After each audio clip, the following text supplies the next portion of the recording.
ആകാശവാണി. നമസ്കാരം. വാർത്തകൾ വായിക്കുന്നത് ബിന്ദു വിനോദ്. പ്രധാന വാർത്തകൾ. PM ഫസൽ ബീമാ യോജന, പുനഃക്രമീകരിച്ച കാലാവസ്ഥാധിഷ്ഠിത വിള ഇൻഷുറൻസ് എന്നിവ ദീർഘിപ്പിക്കാൻ കേന്ദ്ര മന്ത്രിസഭയുടെ അനുമതി. കർഷക ക്ഷേമം ഉറപ്പാക്കാൻ കേന്ദ്രം പ്രതിജ്ഞാബദ്ധമെന്ന് പ്രധാനമന്ത്രി നരേന്ദ്രമോദി. വയനാട് ഉരുൾപൊട്ടൽ ബാധിതരുടെ പുനരധിവാസ പദ്ധതിക്ക് സംസ്ഥാന മന്ത്രിസഭയുടെ അംഗീകാരം. അർഹരായ ഗുണഭോക്താക്കളുടെ പട്ടിക ഈ മാസം 25-നകം പുറത്തിറക്കുമെന്ന് മുഖ്യമന്ത്രി പിണറായി വിജയൻ. കേരളത്തിലെത്തിയ നിയുക്ത ഗവർണർ രാജേന്ദ്ര വിശ്വനാഥ് ആർലേക്കറിന് മുഖ്യമന്ത്രിയുടെ നേതൃത്വത്തിൽ ഊഷ്മള സ്വീകരണം. സത്യപ്രതിജ്ഞ നാളെ. 2024 ഡിസംബറിൽ രാജ്യത്തെ മൊത്ത ചരക്ക് സേവന നികുതി വരുമാനത്തിൽ 7.3% വർധനയെന്ന് കേന്ദ്ര സർക്കാർ. രാജ്യത്തിന്റെ വടക്കൻ സംസ്ഥാനങ്ങളിൽ ശൈത്യതരംഗ സാഹചര്യം തുടരുമെന്ന് കേന്ദ്ര കാലാവസ്ഥാ വകുപ്പ്. കനത്ത മൂടൽമഞ്ഞ് ട്രെയിൻ ഗതാഗതത്തെ ബാധിച്ചതായി റെയിൽവേ. വാർത്തകൾ വിശദമായി. 2025 ആദ്യ കേന്ദ്ര മന്ത്രിസഭായോഗം കർഷകർക്ക് സമർപ്പിക്കുന്നതായി കേന്ദ്രമന്ത്രി അശ്വിനി വൈഷ്ണവ്. പ്രധാനമന്ത്രി ഫസൽ ബീമാ യോജനയും പുനഃക്രമീകരിച്ച കാലാവസ്ഥാധിഷ്ഠിത വിള ഇൻഷുറൻസ് പദ്ധതിയും 2025-26 വരെ തുടരുന്നതിന് കേന്ദ്ര മന്ത്രിസഭായോഗം അംഗീകാരം നൽകി. PM ഫസൽ ബീമാ യോജനയ്ക്ക് കീഴിൽ വിള ഇൻഷുറൻസിനുള്ള നീക്കിയിരിപ്പ് 69,515 കോടി രൂപയായി വർദ്ധിപ്പിക്കാൻ മന്ത്രിസഭായോഗം തീരുമാനിച്ചു. കഴിഞ്ഞ 8 വർഷത്തിനിടെ 1,70,000 കോടി രൂപയുടെ ക്ലെയിം കർഷകർക്ക് നൽകിയതായി ശ്രീ അശ്വിനി വൈഷ്ണവ് ന്യൂഡൽഹിയിൽ മാധ്യമങ്ങളോട് പറഞ്ഞു. जो फैसले आज लिए गए वो सारे के सारे किसानों के वेलफेयर से संबंधित है. आज सबसे बड़ा एक फैसला लिया गया कि प्रधानमंत्री फसल बीमा योजना, a scheme which has really made a big difference in farmers' lives, उसके एलोकेशन को एनहांस किया गया. 69,515 करोड़ किया गया और किसानों के जीवन में जो रियल परिवर्तन आया इस स्कीम से, उसके कारण इस एलोकेशन को एनहांस किया गया. ഡൈ അമോണിയം ഫോസ്ഫേറ്റിന് നൽകി വന്ന ഒറ്റത്തവണ പ്രത്യേക പാക്കേജിന്റെ കാലാവധി ദീർഘിപ്പിക്കാൻ കേന്ദ്ര മന്ത്രിസഭായോഗം തീരുമാനിച്ചു. പോഷകാധിഷ്ഠിത സബ്സിഡിക്ക് പുറമെയാണ് ഇത്. രാസവള വകുപ്പിന്റെ നിർദ്ദേശം ക്യാബിനറ്റ് അംഗീകരിക്കുകയായിരുന്നു. 50 കിലോ ഡൈ അമോണിയം ഫോസ്ഫേറ്റ് 3,500 രൂപയ്ക്ക് തന്നെ കർഷകർക്ക് ലഭ്യമാകുമെന്ന് കേന്ദ്ര വാർത്താവിതരണ പ്രക്ഷേപണ മന്ത്രി അശ്വിനി വൈഷ്ണവ് പറഞ്ഞു. കർഷകക്ഷേമം ഉറപ്പാക്കാൻ കേന്ദ്ര സർക്കാർ പ്രതിജ്ഞാബദ്ധമാണെന്ന് പ്രധാനമന്ത്രി നരേന്ദ്രമോദി. 2025 ആദ്യ ക്യാബിനറ്റ് കർഷകരെ കൂടുതൽ അഭിവൃദ്ധിപ്പെടുത്താൻ ലക്ഷ്യമിട്ടുള്ളതാണെന്നും ശ്രീ മോദി വ്യക്തമാക്കി. രാജ്യത്തെ അന്നദാതാക്കളായ കർഷകർ നമ്മുടെ അഭിമാനമാണെന്നും പ്രധാനമന്ത്രി പറഞ്ഞു. 2025 പരിഷ്കാരങ്ങളുടെ വർഷമായിരിക്കുമെന്നും സായുധ സേനയുടെ ആധുനികവൽക്കരണത്തിൽ സുപ്രധാന ചുവടുവയ്പായിരിക്കും പരിഷ്കാരങ്ങളെന്നും രാജ്യരക്ഷാമന്ത്രി രാജ്നാഥ് സിംഗ്.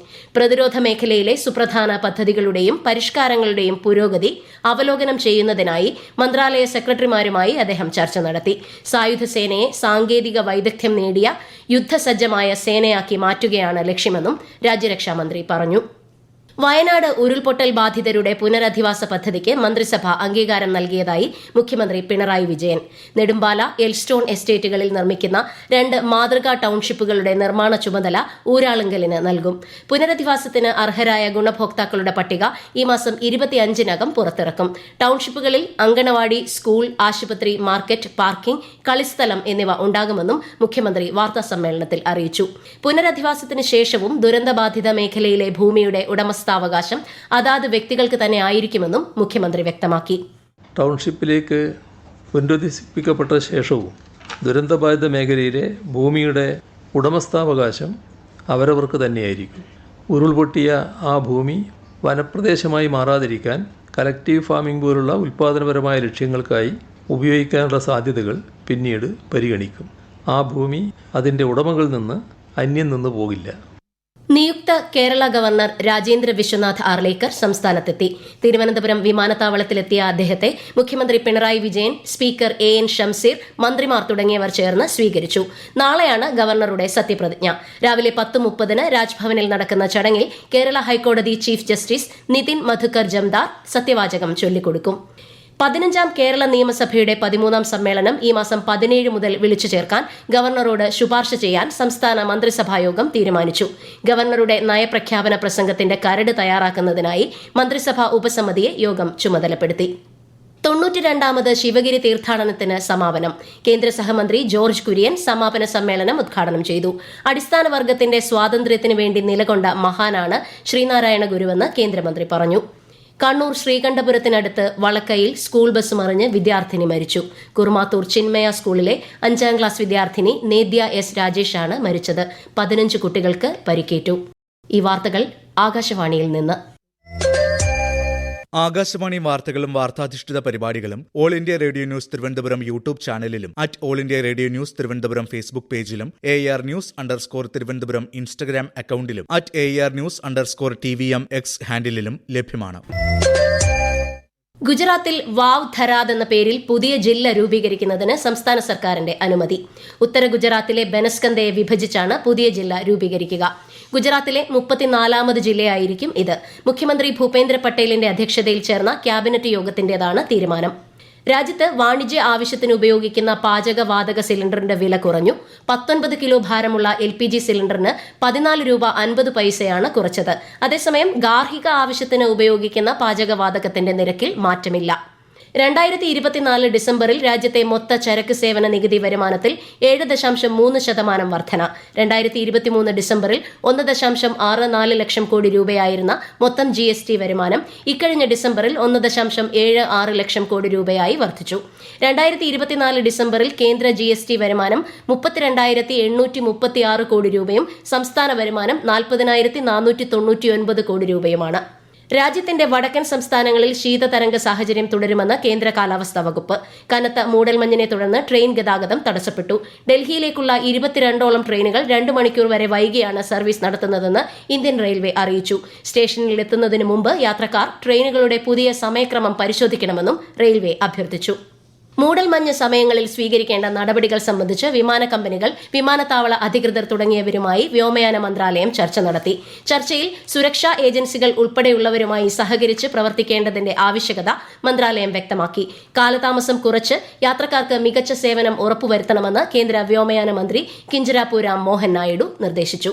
ഹോക്കി ഇന്ത്യൻ ലീഗിൽ ഇന്ന് ഷ്രാച്ചിരാഡ് ബംഗാൾ ടൈഗേഴ്സ് ഗോണാസികയുമായി ഏറ്റുമുട്ടും. ഒഡീഷയിലെ റൂർക്കേലയിൽ 8:15 മത്സരം. രാജ്യത്തെ ഓഹരി വിപണികളിൽ നേട്ടം. ബോംബെ ഓഹരി സൂചിക സെൻസെക്സ് 368 പോയിന്റ് ഉയർന്ന് 78,507ലും ദേശീയ ഓഹരി സൂചിക നിഫ്റ്റി 98 പോയിന്റ് നേട്ടത്തിൽ 23,743ലുമാണ് വ്യാപാരം അവസാനിപ്പിച്ചത്. മഹാരാഷ്ട്രയിലെ സോലാപൂരിലുണ്ടായ വാഹനാപകടത്തിൽ 4 തീർത്ഥാടകർ മരിച്ചു. 7 പേർക്ക് പരിക്കേറ്റു. അക്കൽക്കോട്ടിലേക്ക് തീർത്ഥാടകരുമായി പോകുകയായിരുന്ന ജീപ്പ് ട്രക്കുമായി കൂട്ടിയിടിക്കുകയായിരുന്നു. മഹാകുംഭമേളയുടെ ഒരുക്കങ്ങൾ ഉത്തർപ്രദേശിലെ പ്രയാഗ്രാജിൽ പുരോഗമിക്കുന്നു. ഈ മാസം 13 മുതൽ ഫെബ്രുവരി 26 വരെയാണ് കുംഭമേള നടക്കുന്നത്. 45 കോടിയോളം തീർത്ഥാടകർ പങ്കെടുക്കുമെന്നാണ് വിലയിരുത്തൽ. ആണവ നിലയങ്ങളുടെയും കേന്ദ്രങ്ങളുടെയും പട്ടിക കൈമാറി ഇന്ത്യയും പാകിസ്ഥാനും. ആണവ നിലയങ്ങൾക്ക് നേരെയുള്ള ആക്രമണം തടയുന്നതിന്റെ ഭാഗമായുള്ള ഉടമ്പടി പ്രകാരമാണ് പട്ടിക കൈമാറ്റം. 1988 ഡിസംബർ 31 ഒപ്പുവെച്ച ഉടമ്പടി 1991 ജനുവരി 27 പ്രാബല്യത്തിൽ വന്നത്. പിടികൂടിയ തടവുകാരുടെ പട്ടികയും ഇരു രാജ്യങ്ങളും കൈമാറി.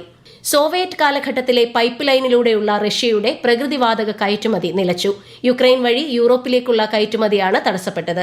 ഉടമ്പടി അവസാനിച്ചിട്ടും പുതിയ കരാർ ഉണ്ടാക്കാൻ സാധിക്കാതെ വന്നതോടെയാണ് പ്രകൃതിവാതക നീക്കം നിർത്തിവച്ചത്. ഇന്ത്യ തദ്ദേശീയമായി നിർമ്മിച്ച യുദ്ധക്കപ്പലുകളായ നീൽഗിരി, സൂരത്ത്, വാക്ഷീർ എന്നിവ ഈ മാസം 15 മുംബൈയിൽ കമ്മീഷൻ ചെയ്യും. ഇന്ത്യൻ നാവികസേനയ്ക്ക് കരുത്താകാൻ 3 യുദ്ധക്കപ്പലുകൾക്ക് സാധിക്കും. നാവികസേനയുടെ തദ്ദേശീയ കപ്പൽ നിർമ്മാണം, സ്വയം പര്യാപ്തത എന്നിവയുടെ ഭാഗമായാണ് യുദ്ധക്കപ്പലുകൾ നിർമ്മിച്ചത്.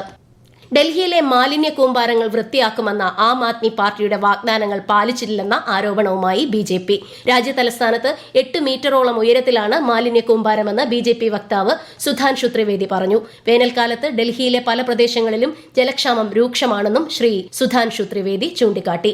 രാജ്യാന്തര സമുദ്രാതിർത്തി ലംഘിച്ചതിന് ശ്രീലങ്കൻ നാവികസേന 1 വർഷം മുമ്പ് അറസ്റ്റ് ചെയ്ത തമിഴ്നാട് സ്വദേശികളായ 20 മത്സ്യത്തൊഴിലാളികളെ ഇന്ന് വിട്ടയച്ചു. കേന്ദ്ര സംസ്ഥാന സർക്കാരുകളുടെ ഇടപെടലിനെ തുടർന്നാണ് മോചനം. പ്രധാന വാർത്തകൾ വീണ്ടും.